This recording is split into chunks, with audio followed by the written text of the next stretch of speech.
araka rehefa natsidika tamintsika tao anatin'ny fampalalam-bavao teo dia kely mety-bolam-panjakana natokana ho an'ny sehitry ny fahasalamana marian'ny teknisiana dia anivon'ny ministerin'ny fahasalamana fa avosivyeny amin'ny filana fototra ny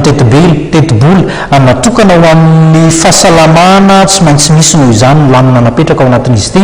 misy ny lahara-pahamehana tsy maintsy natao nasiana teny ihany koa ny mahakasika ala iantsona hoe IRA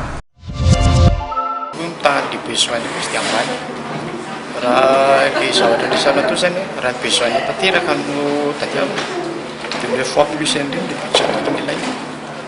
dia zay nahatonga izy tsy maintsy prioriser zany izy tsy maintsy miena le zavatra le enveloppeny iny dia prioriser arakaraka izay zany le zavatra le activité atao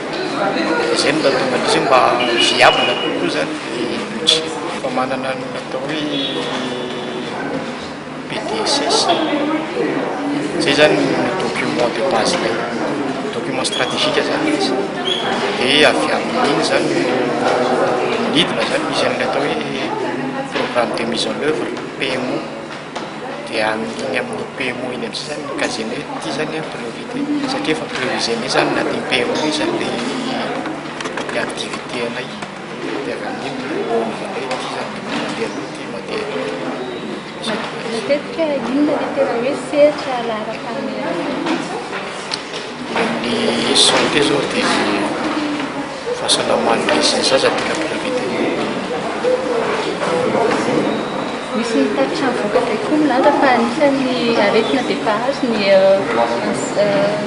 ankitsara sy tena atao début misy vola manokana be natokana ao anatin' izay sehatra zay rehefa nanao an'iny za zay budget dia nanataka chaque programme dia ny raha koa zany anatin'ny programme zay dia raha tokony hoe zany tokony tafiditra anatin'ny azy satria